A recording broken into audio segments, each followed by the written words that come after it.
하게 할 것이나 그는 분노함으로 싸움이 없이 몇 날이 못되어 왕할 것이요. 아멘.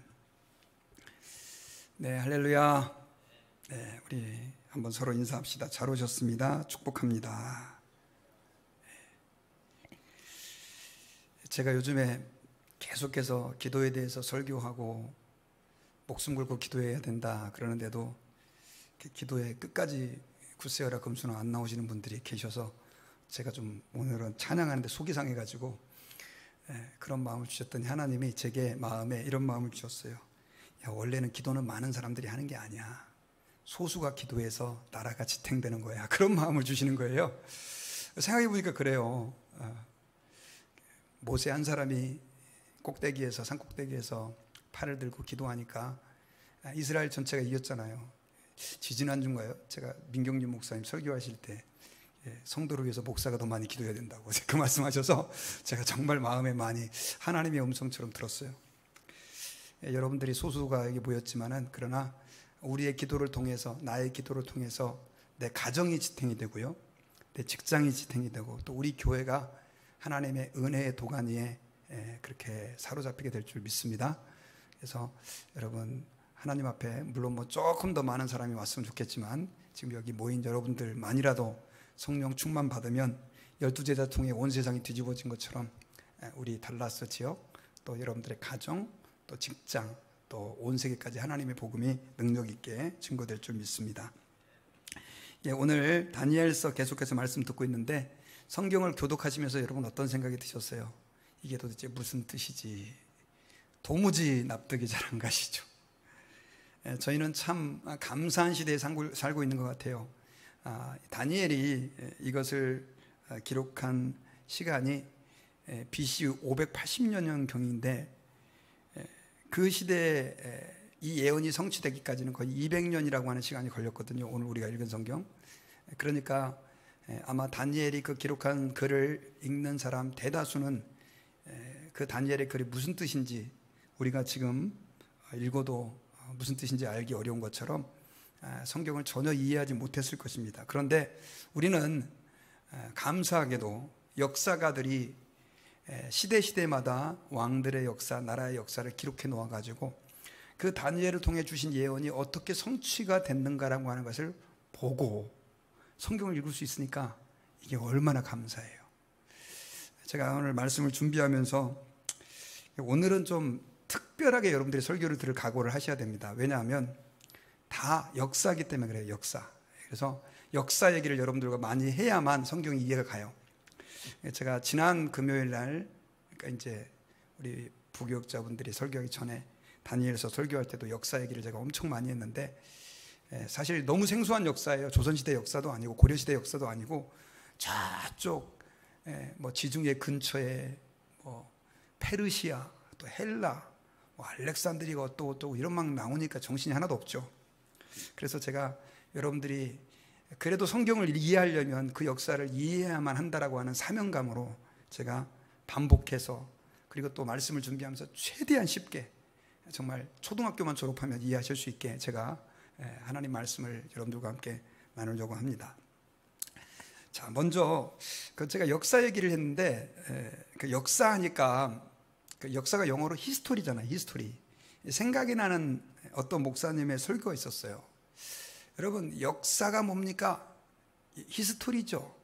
히스토리라고 하는 것은 his story, 그의 이야기라고 하는 뜻입니다. 여러분, 그분은 예수님이고 하나님이세요. 하나님의 이야기가 역사입니다. 어렸을 때 그 얘기 혹시 들어보신 분 계세요? 예. 그래가지고 제가 갑자기 설교를 준비하는데 역사 얘기를 해야 되니까 궁금했어요. 그래가지고 제가 구글에서 서치를 해봤습니다. 진짜 역사가 his story인가? 그래가지고 찾아봤더니 그게 아니더라고요. 요즘에는 목사님들이 설교 잘 찾아보고 해야 됩니다. 구글 쳐보면 다 나오니까. 원래 이 히스토리라고 하는 말은 라틴어의 히스토리아라고 하는 말에서 나왔어요. 그리고 그 라틴어의 히스토리아라고 하는 말은 헬라어, 신약 성경에 기록된 헬라어, 고대 헬라어의 히스토리아라고 하는 말이 라틴어로, 그리고 영어의 히스토리로 발전한 거고요. 그 뜻을 찾아보니까 지식을 탐구하다, 조사하다, 그런 의미가 있지 뭐 우리가 알고 있는 것처럼 his story 그거 아니에요. 그런데 저는 그걸 이렇게 설명한 사람이 정말 뭐 문법적으로 역사적으로는 틀린 해석을 했지만 정말 최고의 해석을 했다라고 하는 생각을 했어요. 왜냐하면 정말로 역사는 하나님의 일하시는 시간들이거든요. 그분의 스토리거든요. 그래서 제가 오늘 여러분들과 함께 이 다니엘서를 중심으로 그분의 스토리, His 스토리를 이야기하면서 오늘 말씀 안에서 하나님의 그 보이지 않는 손이 어떻게 역사하셨는가, 그리고 제가 계속해서 다니엘서를 말씀을 전하면서 하나님의 말씀이 어떻게 그렇게 기가 막히게 성취가 되고 있는가 다시 한번 우리가 확인을 해보고 말씀 안에서 하나님을 만나는 복된 시간이 되었으면 좋겠습니다. 자, 살다 보면 여러분 우리는 참 이해 못할 일들이 많이 생기죠. 하나님, 왜 세상에 이런 일이 존재하죠? 하나님이 통치하시고 계시다고 하는데 왜 전쟁이 있죠? 그 못된 푸틴은 왜 우크라이나를 공격해서 그렇게 많은 사람을 죽여야 되죠? 뭐 이런 질문들, 또 자연재해 같은 거, 뭐 이런 팬데믹 같은 것도 답하기가 참 어렵습니다. 그러나 여러분, 그 모든 과정, 그 모든 일들이 다 하나님이 일하시고 계시다라고 하는 것을 보여주는, 하나님의 손을 보여주는 일들이에요. 우리가 본문을 통해서 조금 더 그 사실을 구체적으로 보기를 원하는데요. 금요일 날 못 들으신 분들도 계시고, 또 제가 설교한 지가 꽤 돼가지고 금요일 날 잊어버리신 분들도 계실 것 같아가지고 간단하게 배경을 좀 설명해 드리려고 합니다.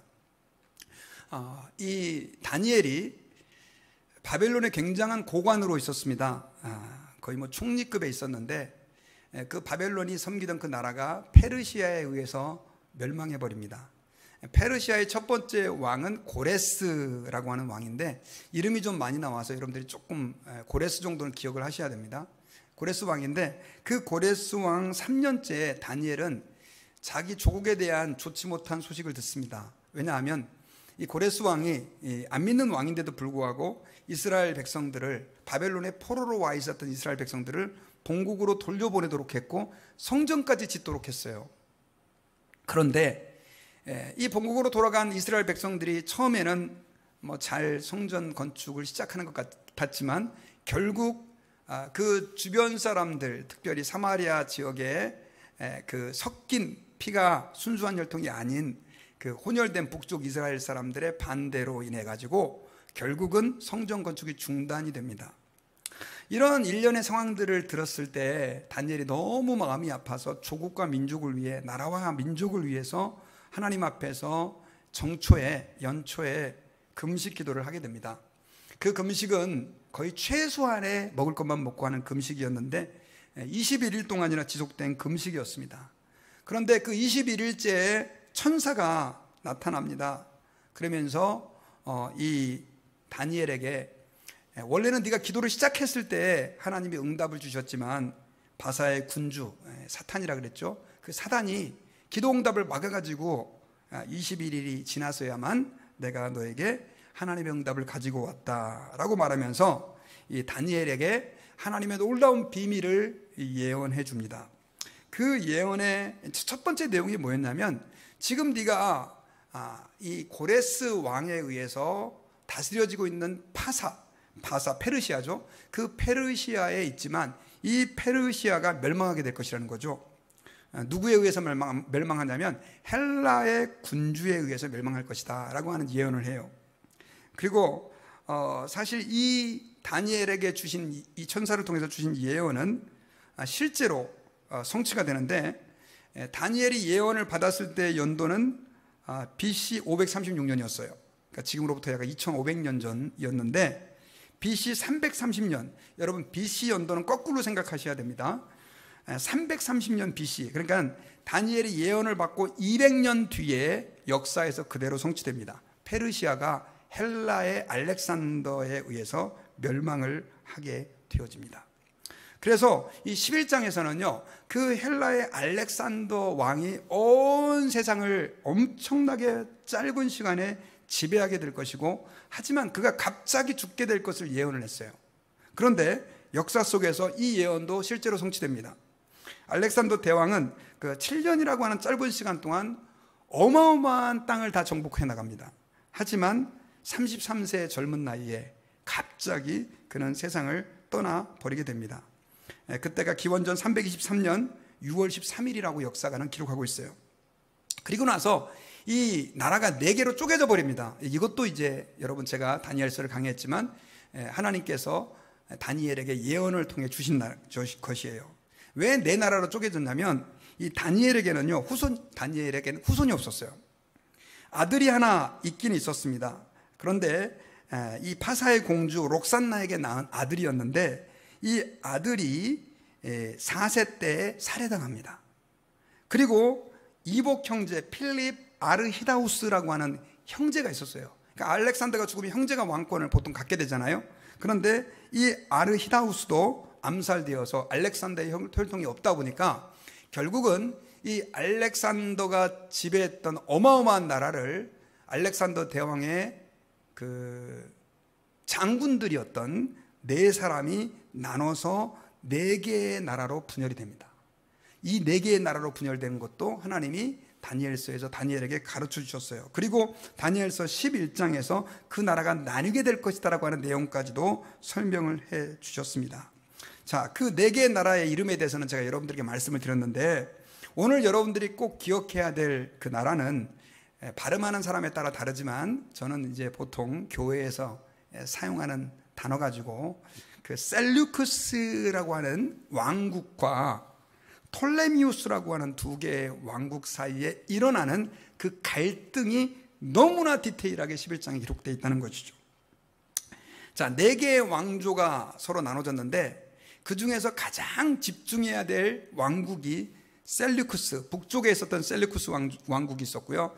남쪽에 유다와 이집트 지역을 점령하고 있었던 그 톨레미 왕조가 있었는데 여기에 대한 갈등이 11장에 아주 자세히 기록이 되어 있어요. 자, 그 갈등은 어떻게 시작이 되냐면요. 그림을 좀 보여주시겠어요? 제가 예전에 보여드렸던 그림인데 4개의 왕국에 대한 그림이에요. 그림을 하나 여러분들이 마음에 새기고 준비가 안 됐나요? 네. 먼저 그러면 남쪽의 그 톨레미 왕조, 이 이집트를 중심으로 땅을 지배했던 그 왕국이 굉장히 나라의 파워가 처음에는 강했습니다. 그래가지고 그런데 더 강한 나라를 만들어야 되겠다 싶어가지고 그 북쪽의 셀류크스 왕국하고 어떤 타협을 하게 되냐면 정략 결혼을 맺습니다. 정략 결혼이라고 하는 것은 서로 정치적인 이익을 맺기 위해서 이 아들을 그 나라에 보내가지고 서로 사돈지간이 되는 거죠. 요즘에 한국도 대기업들이 그렇게 하는 기업들이 꽤 많습니다. 그렇게 정략 결혼을 맺었어요. 그래서 남쪽 톨레미 왕조의 그 공주가 북쪽 셀류쿠스의 왕과 결혼을 하게 되는데 그 북쪽 셀류쿠스의 그 왕은 이미 와이프가 있었습니다. 그런데도 불구하고 그 와이프를 왕비의 자리에서 폐위시키고 그 베레네스라고 하는 톨레미 왕국의 딸과 함께 결혼을 하게 돼요. 이제 그림이 나왔네요. 자, 왼쪽 아래 그림이 지금 프톨레미우스라고 써있는 그 프톨레미우스고요. 오른쪽에 주황색으로 되어 있는 데가 셀리쿠스 그 왕조입니다. 자, 그런데 이렇게 정략 결혼을 했는데 여기서부터 이제 문제가 생기기 시작해요. 어떤 문제가 생기기 시작했냐면요. 그때 그 폐위되었던 왕비 라오디스 그 왕비가 셀류쿠스 왕의 엑스와이프죠. 그 왕비가 한을 품었습니다. 여러분, 여자들이 한을 품으면 5,6월에도 뭐가 내린다고요? 서리가 내린다. 요즘 잘 안 쓰는 말인데 여자분들이 한이 좀 약해져가지고 그런가. 한을 품었어요. 그래가지고 그 라우디스가요, 이 베레네스 톨레미 왕조에서 시집온 그 왕비를 죽여버립니다. 그리고 그녀의 아이를 죽여요. 그리고 너무너무 화가 났는지 자기를 버린 그 남편 왕까지도 살해를 하게 돼요. 그 왕이 바로 셀루쿠스의 왕이었던 안티오쿠스 2세라고 하는 왕이었습니다. 이렇게 죽게 돼요. 이 사건으로 인해 가지고 이제 나라의 전쟁이 발발합니다. 지금 제가 설명하는 게 이해가 잘 되십니까? 이해가 되시면 끄떡끄떡. 네? 예, 이름은 잊어버리셔도 돼요. 스토리만 기억하면 됩니다. 근데 지금 제가 성경에 있는 얘기를 지금 엄청 쉽게 여러분들에게 전달하려고 애를 쓰는 거예요. 자, 그랬는데 이때를 계기로 인해 가지고 무슨 일이 발생하냐면, 자, 한번 생각해 보세요. 톨레미 왕국에서는 공주를 시집 보냈는데 그 공주가 죽임을 당한 겁니다. 가만히 있을 수 있겠어요? 그래가지고 그 당시 왕이 누구였냐면 톨레미 3세였는데, 이 왕은 그 누님이죠. 아까 죽었던 베레네스가 자기의 누님인 거예요. 그러니까 그 누님의 원수를 갚기 위해서 셀류크스를 군대를 모아가지고 공격을 하게 됩니다. 전쟁이 일어나게 된 거예요. 이 전쟁으로 인해 가지고 6년 동안 전쟁이 일어나요. 엄청난 희생을 치렀죠. 그런데 뭐 다행인지 불행인지는 모르겠지만 그 톨레미 그 왕국이 셀류쿠스 왕국에게 큰 승리를 거두어서 엄청난 전리품을 거두어 드립니다. 그리고 자기 누나를 베레네스를 죽였던 그 아까 그 왕비 있잖아요. 그 남편까지 죽였던 그 왕비를 거기서 죽입니다. 자, 이 일로 인해 가지고 셀류쿠스 왕조도 침공을 받아 가지고 이제 나라가 엄청난 타격을 입었잖아요. 가만히 있을 수가 없는 거예요. 그래 가지고 또다시 셀류쿠스가 이제 군사를 모아 가지고 이 톨레미를 또 치는 공격을 합니다. 그런데 그 전쟁에서 이 셀류쿠스는 성공하지 못하고, 북쪽 왕국은 성공하지 못하고 큰 패배를 하고 돌아오게 돼요. 자, 이게 다니엘서 11장 1절부터 9절까지 나온 예언, 200년 전에 다니엘이 받았던 그 예언의 내용이에요. 그리고 오늘 본문은 그 이후에 있어지는 부분에 대한 내용인데요. 자, 계속해서 자, 복수는 또 다른 복수를 낳는 것이죠. 이 북쪽의 셀류쿠스 왕조, 북쪽 왕국은 남쪽을 공격을 했는데 실패로 돌아가지 않습니까? 그래가지고 그 셀류쿠스는 이제 왕이 되었지만, 그 문제는 그 셀류쿠스의 그 아들, 이제 또 그 다음 아들이 안티오쿠스죠. 왕이 됐는데 문제는 그 전쟁에 가서 실패를 하는 바람에 거기에서 어떤 일이 일어나냐면 형제끼리 서로 피바람이 붑니다. 피바람이 불어요. 그래가지고 동생이었던 안디오쿠스에게 왕이 되자마자 살해를 당해요. 그 북쪽 왕조에서. 그리고 나서 안티오쿠스 3세가 36년 동안 셀류쿠스 왕제를 통치합니다.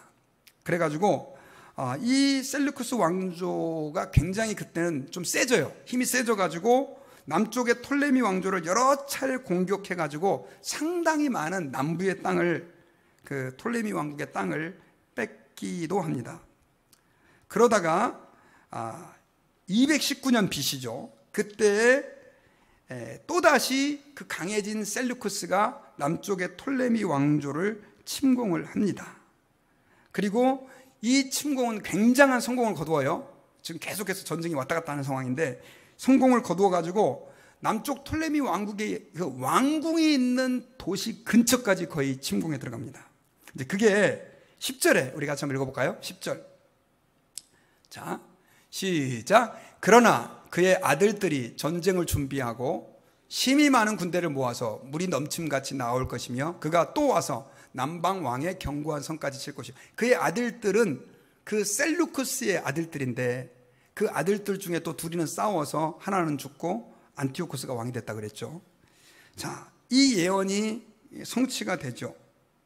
그러다 보니까 또 남쪽의 톨레미 4세는 또 반격을 하는데 어떻게 반격을 하느냐면 역사 기록에 의하면 보병 7만 명, 말 타는 기병 5천, 코끼리 73마리로 대군을 구성해가지고 또다시 셀류쿠스를 공격을 해요.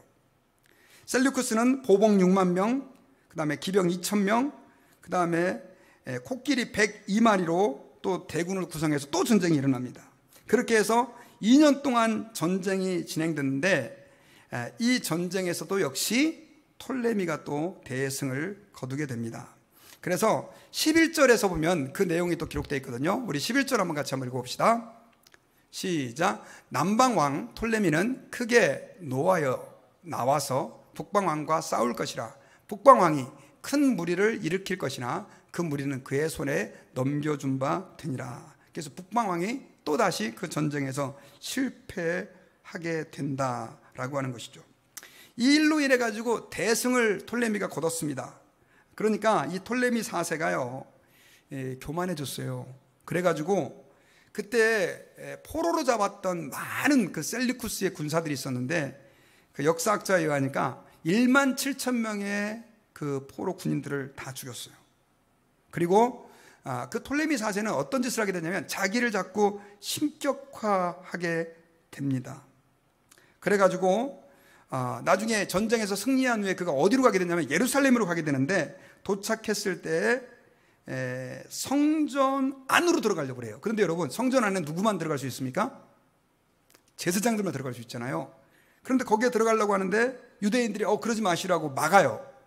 그러니까 여기에 열받아 가지고 이 톨레미 4세가 유대인들을 전부 다 노예로 삼아라, 이런 명령을 공포하고 심지어 코끼리로 닥치는 대로 밟아 죽이려고 하는 정책까지 펼쳤다라고 기록이 되어 있습니다. 그런데 이 톨레미 4세는 또다시 어려움을 겪어요. 우리 13절을 보면, 자 13절 한번 읽어봅시다. 시작. 북방왕은 돌아가서 다시 군대를 전보다 더 많이 준비하였다가 몇 해 후에 대군과 많은 물건을 거느리고 오리라. 그 북쪽의 셀리쿠스가 또다시 전열을 가다듬어서 군대를 모아가지고 쳐들어오게 된 것이죠. 역사에 의하면 패배한 북쪽 왕 안티오코스 3세죠. 전력을 재정비해가지고 역사에서는 이제 204년까지 엄청나게 많은 군대를 모아가지고 또다시 공격을 해오게 되는데, 그 사이에 톨레미 4세는 엄청 어려운 일을 겪게 되는데 병이 듭니다. 병이 들어가지고 원인을 알 수 없는 병으로 죽게 돼요. 그리고 그 톨레미 4세의 아들인 톨레미 5세가 이제 왕위에 오르게 되는데, 그가 왕위에 오를 때가 정확한 나이는 알 수 없지만 4살에서 한 7살 정도의 그 어린아이였던 것이죠. 그래가지고 이제 이 북쪽에 안티오코스 3세가 지금이 기회다 싶어서 이제 톨레미를 정면으로 공격해 가는데, 그 내용이 14절과 15절에서 좀 더 구체적으로 예언되어 있었어요. 자, 같이 한번 14절과 15절 읽어볼까요? 시작. 그때 여러 사람이 일어나서 남방 왕을 칠 것이요, 내 백성 중에서 포악한 자가 스스로 높아져서 환상을 이루려 할 것이나 그들이 도리어 걸려 넘어지리라. 이렇게 예언이 되어 있죠. 그래서 이 북방 왕 안티오코스 3세예요. 이름 잘 기억하는데, 하여튼 북쪽이 202년에 톨레미의 영토를 또 침략을 합니다. 그때 톨레미 그 왕조는 너무너무 약한 상태에 있었고, 이 북방의 왕은 북쪽에 있는 다른 나라 마케도니아하고 연합해서, 그리고 또 이 나라 안에 지금 그 여러분 그 유크레인 그 안에도 지금 약간 그 친러파가 있잖아요. 그런 것처럼 그 나라에 대해서 반대하는 그런 사람들을 모아가지고 결국은 그 나라를 또 공격을 하게 돼요. 협공을 하게 돼요. 그리고 결국은 페니키아와 팔레스타인을 이 북쪽 왕국이 또 점령을 합니다. 그런데 문제는 이 사건으로 인해 가지고 유대인들이 많이 어려움을 겪어요. 왜냐하면 유대인들은 그때 셀루쿠스에게 합류를 하거든요. 북쪽 왕조에게 힘을 합쳐요. 그러다 보니까 이 남쪽의 나라의 입장에서는, 여러분 그 똑같잖아요. 이 우크라이나에 살고 있는 사람이 러시아에 같이 합류한다 그러면 얼마나 기분 나쁩니까? 우리나라가 그 일제시대 때 일본의 그 침략을 받았는데 그렇게 식민지화 됐는데 일본에 합류한 사람 싫어하잖아요. 그런 것처럼 그때 유대인들이 굉장히 어려움을 겪어가지고요, 그 톨레미 왕조로부터 보복을 당하게 됩니다. 그래가지고 응징을 당하게 되는데, 그 내용이 이제 14절에 예언되어 있어요. 자, 14절 한번 읽어보십시다. 같이 시작. 그때 여러 사람이 일어나서 남방 왕을 칠 것이요, 내 백성 중에서도 포악한 자가 스스로 높아져서 환상을 이루려 할 것이나 그들이 도리어 걸려 넘어지리라. 자, 백성 중에서도 포악한 자가 스스로 높아져서 환상을 이루려 할 것이나 그들이 도리어 걸려 넘어질 것이다. 이렇게 해서 또 이 예언이, 이 말씀이 성취가 됩니다. 그리고 계속해서 이제 이 북쪽에 또 이 왕조 셀루쿠스가 말 그대로 이제 기가 사른 거죠. 그래가지고 계속해서 톨레미 왕국을 침략해 가는데, 그 당시에는 철옹성이라고 불리는 시돈 성읍까지 포위를 합니다. 이 시돈성은 아무도 점령할 수 없는 성이다라고 불리울 만큼 튼튼한 성이었었어요. 그런데 이 북쪽의 왕조는 그 성에다 토성을 쌓습니다. 여러분 옛날에 아시죠? 전투 일어날 때 이 흙을 쌓아가지고 그 흙으로 그 성을 공격해, 이제 흙을 넘어서 그 성을 공격해서 결국은 그 군대를 항복시키고 그 톨레미 왕조를 완전히 다 멸망시키고 셀루쿠스 왕후의 땅에 복속시킵니다. 그때가 역사적으로 198년이죠. 자, 11장 15절에 그 예언이 되어 있어요. 우리 한번 읽어봅시다. 시작. 이에 북방왕은 와서 토성을 쌓고 견고한 성읍을 점령할 것이요, 남방 군대는 그를 당할 수 없으며 또 그가 택한 군대라도 그를 당할 힘이 없을 것이므로. 계속해서 이 내용이 나오니까 여러분 좀 복잡하고 어려우시죠? 조금만 더 우리가 듣겠습니다. 자, 시돈을 다 이제 함락을 시킨 북쪽의 셀루쿠스는요, 팔레스타인의 남부 요새까지 다 점령을 합니다. 그리고 그 팔레스타인, 그러니까 이스라엘 땅이죠, 그쪽 지역의 주인이 이제는 공식적으로 되죠. 이스라엘을 완전히 이 셀루쿠스 왕조가 장악을 했다는 뜻입니다. 그리고 이때를 계기로 여러분 그 유대인들에게 엄청난 신앙적 박해가 일어나게 되는데, 바로 이 안티오쿠스 3세가 톨레미 왕조를 다 멸망시키고 이스라엘을 점령을 했잖아요. 그 아들이 누구냐면 안티오쿠스 4세인데, 이 사람이 이제 성경에 나오는 적그리스도의 예표라고 할 만큼 이스라엘 백성들에게 어마어마하게 핍박을 가했던 왕이에요. 심지어 성전에서 돼지피 갖고 제사를 지내고 거기다 신상까지 세워놓는 그런 극악무도한 일을 했던 사람인데, 어쨌든 그런 발판이 이루어지게 됩니다.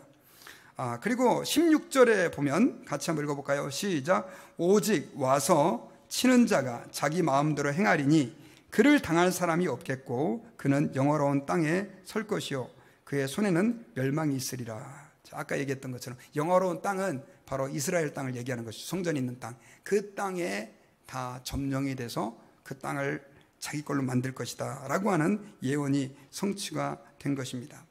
사실 이스라엘 사람들은요, 처음에는 셀루쿠스가 그 남쪽의 톨레미를 점령했을 때 굉장히 좋아했다고 합니다. 왜냐하면 훨씬 더 정치적으로 이익이 됐기 때문에 그래요. 그런데 그로부터 23년이 지난 175년, 아까 얘기했던 안티오쿠스 4세에게 정말 어마어마한 핍박을 당하게 되는 그런 일들이 일어나게 됩니다. 자, 그러고 나서요, 또다시 또 아이러니한 역사가 반복이 되는데, 여러분 그 역사에서 이 전쟁이 어느 정도로 오래되냐면 150년 동안 서로 이렇게 물고 뜯는 전쟁이었다고 해요. 이제 북쪽에 그 톨레미까지 다 복속시킨 이 북쪽의 셀루쿠스 왕조는요, 오히려 반대로 이제는 거의 다 힘을 잃어버린 그 톨레미 왕조의 아까 톨레미 5세, 아까 4세부터 7세 사이에 왕이 됐다고 하는 그 어린아이가 이제는 한 11살에서 한 15살 요 정도 됐는데, 그 나라를 완전 자기 걸로 다 만들려고 어떤 정책을 치냐면 자기의 딸을 톨레미 왕과 또 결혼을 시킵니다. 그리고 그 딸을 통해서 이제는 나라를 다 완전히 좌지우지하려고 결정을 하게 되죠. 그런데 문제가 생깁니다. 어떤 문제가 생기냐면, 시집간 딸이 아니 자기 조국에 충성해야 되는데 남편과 사랑에 빠진 거예요. 그래가지고 아버지의 뜻을 버리고 오히려 톨레미 왕조를 더 강하게 하는 일에 합류하게 되는 거예요. 그런 일이 생겨요. 그래가지고 자, 우리 17절 한번 같이 한번 읽어봅시다. 시작. 그가 결심하고 전국에 힘을 다하여 이르렀다가 그와 화친할 것이요 또 여자의 딸을 그에게 주어 그의 나라를 망하게 하려 할 것이나 이루지 못하리니 그에게 무익하리라. 자, 제가 오늘 이걸 다 설명하려고 했더니 너무 시간이 없어요. 그래서 시간이 많이 가서 조금 나눠서 다음에 뒷부분은 또 다음에 어쨌든 설교를 하도록 하겠습니다. 여기까지만. 자, 서로 전쟁하고 전투하고 이방인들이 자기들 나름대로 딸을 보내가지고 서로 화친하게 해보려고 그랬는데 이게 안 되고 이런 참 제가 설교 준비하면서 힘들었겠다는 생각이 드시죠? 성경을 가지고 설교를 성경대로 해야 되는데 제가 이거 가지고 어떻게 설교를 해야 될까 고민을 무척 많이 했어요. 일단 성경을 이해를 해야 되겠다 싶어서 이제 역사를 다 좀 훑어보고, 사실 저도 이 역사를 잘 몰랐습니다. 설교하기 위해서 좀 공부를 더 했어요. 그런데 여러분들 지금까지 이런 얘기 들으면서 어떤 생각이 드세요? 저게 도대체 나하고 무슨 상관이야? 이게 하나님의 예언과 무슨 상관이야? 혹시 이런 생각이 드시지 않으십니까? 지금도 여러분 사실 우크라이나하고 지금 러시아하고 전쟁하고 있는데 우리하고는 직접적으로 무슨 상관이 없는 것 같죠. 그런데 여러분, 아까 제가 셀루쿠스가 강해지게 되면서 거기에서 안티오코스 에피파네스가 이스라엘 민족을 핍박하게 되는 과정을 제가 잠깐 설명을 했잖아요. 사실은 그 사건은 우연히 일어난 일 같지만 결국 그 모든 나라와 완력과 만약에 체인으로 말한다면 수많은 복잡한 체인의 상황에서 일어난 거고요. 거기에서 나중에는 이제 마카비 혁명이 일어나고 얼마 뒤에 예수님이 오시는 거예요. 사실은 말라기서는 BC 400년까지 기록이 되어 있기 때문에 성경에는 암흑기라고 하는 시기에 다 이런 일들이 일어났던 것입니다. 하나님의 말씀의 예언이 다니엘에게 주어졌고 그것이 때가 되어서 말 그대로 하나씩 하나씩 성취되면서 결국 누가 이 땅에 오셨느냐? 예수 그리스도께서 예언대로 오셨고, 그리고 그 예언이 성취됐다라고 하는 것이죠. 여러분, 이 사건들을 들으면서 우리가 하나님 앞에서 오늘 기도 제목으로 삼아야 될 것은, 아까 제가 처음에 그런 모든 일련의 과정들이 하나님의 예언에 의해서 이루어지고 있다고 한다면 그 일을 주관하고 계시는 분은 지금 누굽니까? 하나님이시죠. 사람들이 자기가 뭔가 계획을 하고 전략을 짜고 전쟁을 하고 죽이고 죽고 이런 것들을 다 하는 것 같지만 결국 하나님의 손이 그들을 움직이고 있다는 것을 우리는 알 수가 있습니다. 그 하나님은 지금도 우리 가운데 역사하시는 하나님이십니다. 자, 우리의 삶에는 수많은 일들이 일어나고 있어요. 그죠? 좋은 일도 일어나지만 슬픈 일도, 고통스러운 일도 일어납니다. 우리는 이런 질문을 해볼 수 있죠. 하나님 왜 그 일을 일으키십니까? 잘 모를 수 있어요. 다니엘이 지금 예언을 받으면서 그 예언이 이렇게 200년 뒤에 역사에서 구체적으로 성취될 것이라는 것을 알았을까요? 제가 볼 땐 다니엘도 몰랐을 거예요. 우리는 역사를 알기 때문에 이 사건이 이렇게 성취된 걸 알고 있지만 심지어 다니엘 자신도 몰랐을 거예요. 여러분, 여기서 하나님이 분명히 말씀해 주고 계시는 건 뭐냐면 하나님은 역사의 주관자시라는 것입니다. 우리 한번 따라해 봅시다. 하나님은 역사의 주관자이십니다. 지금 우리를 하나님이 섭리하고 계시다는 거예요. 우리가 하나님의 손에 있다라고 하는 거죠. 여러분, 지난 6월 25일이 우리 6.25 72주년, 한반도 전쟁이 일어난 지 72년이 되는 때였었습니다.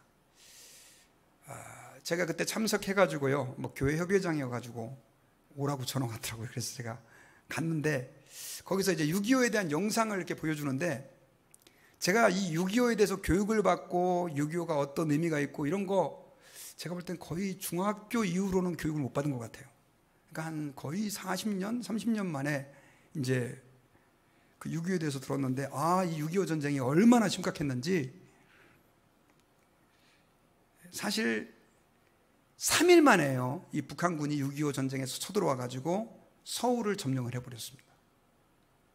그리고 그 당시 이 군사력을 비교한 통계를 제가 좀 봤는데, 그때 북한군이 군인이 20만 1000명, 남한은 10만 명. 북한에는 항공기가 226대, 남한은 22대. 북한은 함정이 110대, 남한은 36척.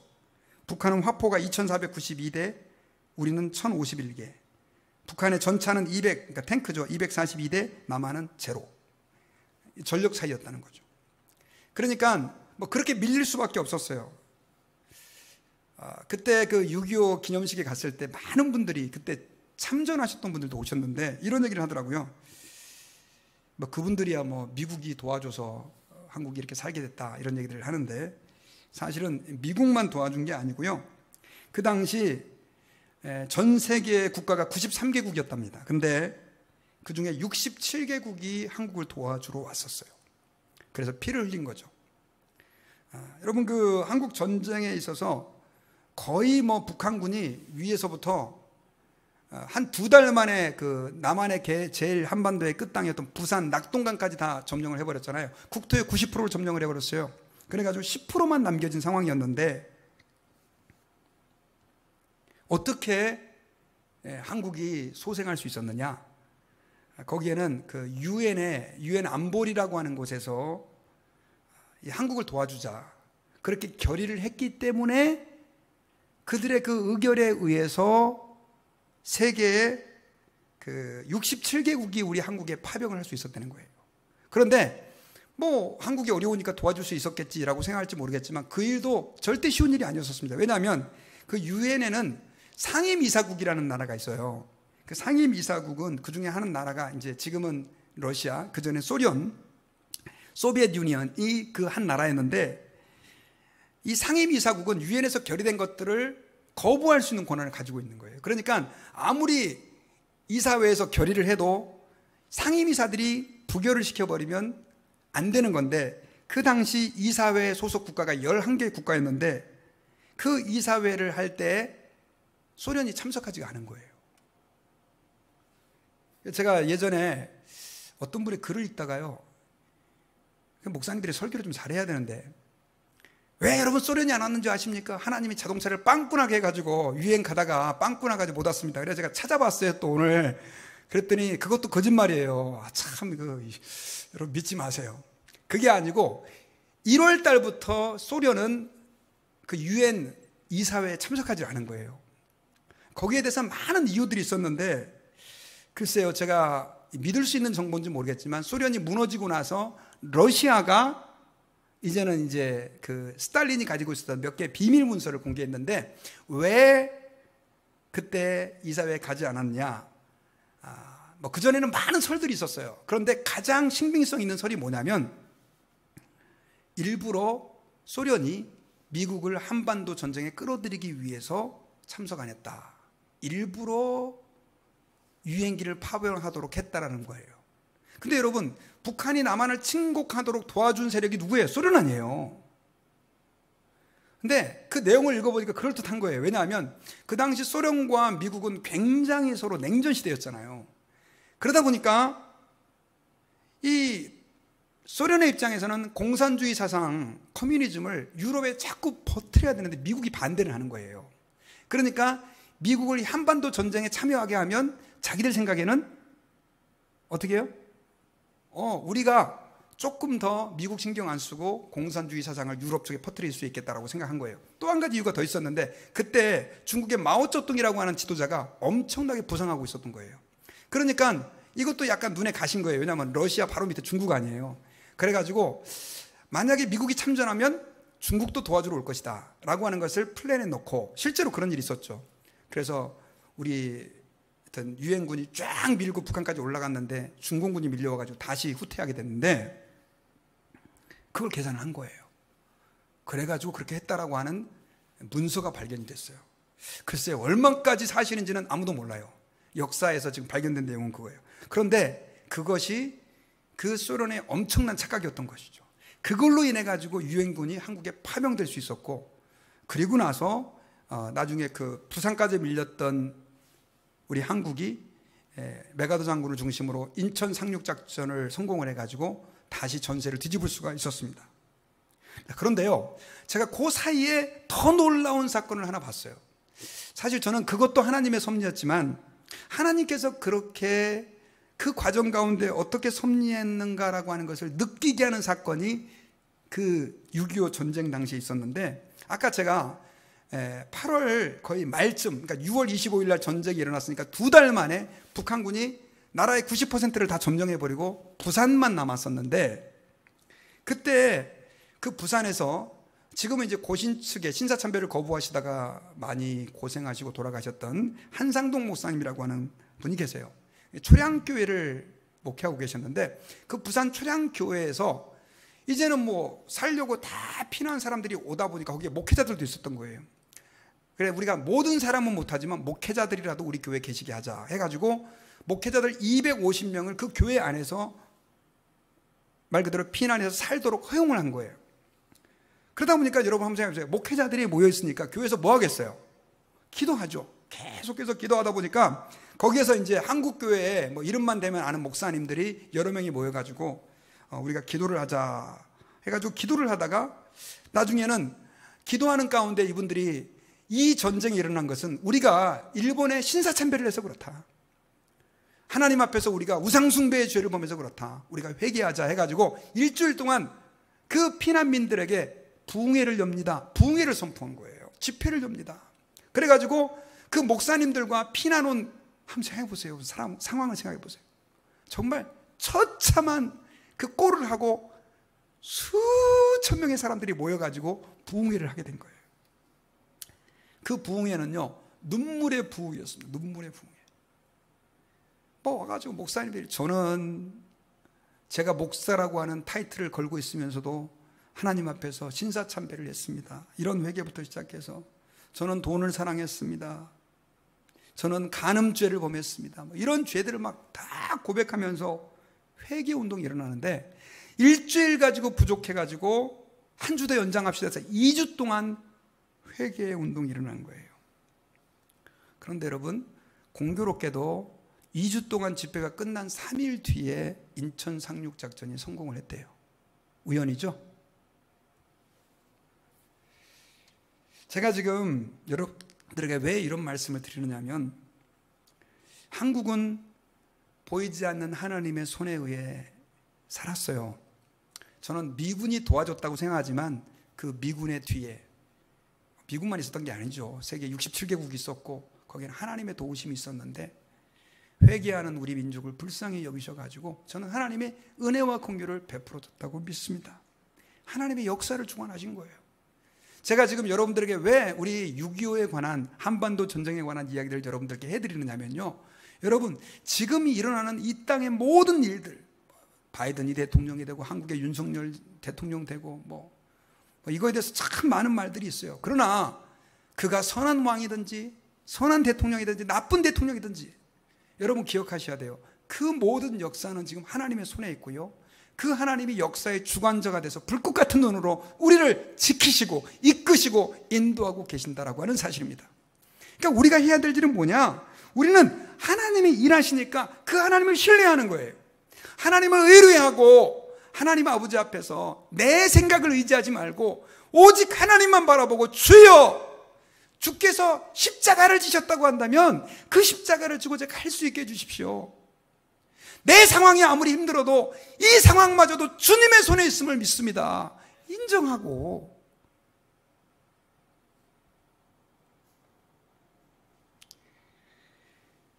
설교를 하는데 제가 이 다니엘서 11장은 요한계시록 설교 준비할 때보다 힘들었던 것 같아요. 진짜로. 그런데 하나님은 일하세요. 주님은 일하세요. 여러분들 힘든 가정들 있으세요? 자녀들 때문에 힘드세요? 또 부모님들 때문에, 형제들 때문에, 또 아내 때문에, 남편 때문에, 또 여러분들의 직장 때문에, 주님이 한번 따라해 봅시다. 일하고 계십니다. 네, 주님이 일하고 계십니다. 같이 한번 기도하겠습니다. 주님 고맙습니다. 오늘 말씀을 통해서 우리가 하나님 앞에서 이 세상의 역사 속에서 주님이 어떻게 섭리하고 계시는지, 다니엘을 통해 주신 그 예언의 말씀을 어떻게 성취해 가시는지, 우리에게는 참 복잡하고 힘든 그 지중해의 역사지만 그 가운데 일하시는 하나님의 능력을, 손길을 보게 해주심을 감사합니다.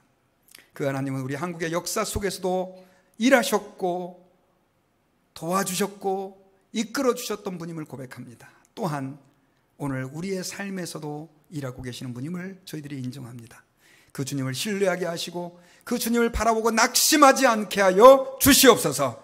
예수님의 이름으로 기도하옵나이다. 아멘. 우리 같이 찬양 부르실 때에요, 주가 일하시네 라고 하는